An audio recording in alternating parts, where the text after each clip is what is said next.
Um, a presentation on a specific um, version of liberalism, um, totalized sovereignty, or the sovereign totalized.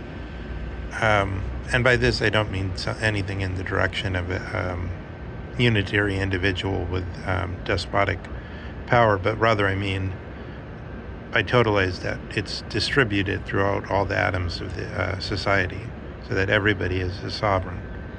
But the powers of the sovereign are a kind of living void, or femme fatale who we could liken to Socrates. It's a kind of picture of nothingness. So remember Malevich, who was born in Kiev, so it's sort of ironic that there's a challenge over the etiology or the source of his ethnicity behind his black square on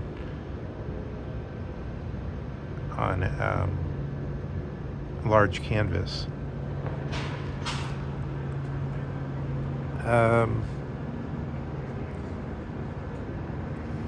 What would it mean? So, first of all, what kind of personality are we talking? So, what are we talking about? With the sovereign, is the personality that's responsive and open to everything. So, in one sense, we have the Haight-Ashbury version in the second half of San Francisco in the second half of the 20th century version.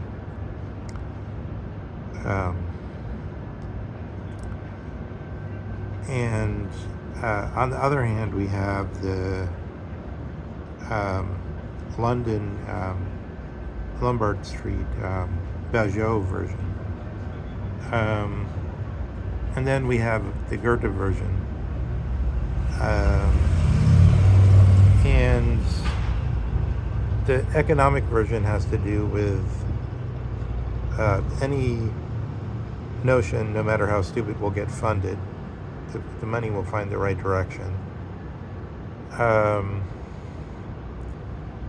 Whereas the so-called counterculture or flower power version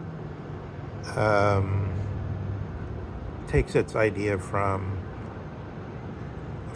a mere shift of norms, like short hair to long hair because of the Vietnam War, and not wearing suits, instead wearing bell bottoms or whatever. Not taking the psychiatric medications of the middle classes and the upper middle classes in the 60s, but using a cornucopia of other chemical substances. So that's like just a change in a strict normative order. But then there's also this sort of counterculture as the constant picture of the negative, of the reset of anything. And this is like you could understand the figure of the femme fatale as a kind of response to the 19th century, what the city became as a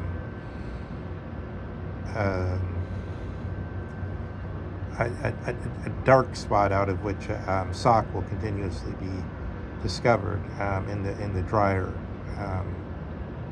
of the cosmos, such that the city became something, as you see in Fritz Lang in the much later version, but already in the 19th century in Edgar Allan Poe and Baudelaire and whatever, something different, out of which this emptiness, this picture of emptiness could be discovered. But the picture of emptiness is also pictured as the total responsiveness to the environment in a new, as it were, a second form of animality. The animality of the where the environment is the, to use the much more, I know it's a much more worn phrase, the concrete jungle of the city. Of course, that phrase was used again in the way later than the 19th century, already in the film noir age. I don't know when it was first originating, probably in some so-called hard-boiled pulp novels. The universalization of this power to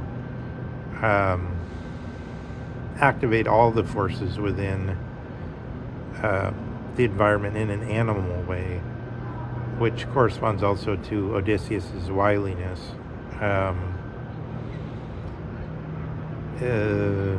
would be a kind of theory of liberalism, in the sense of everybody would be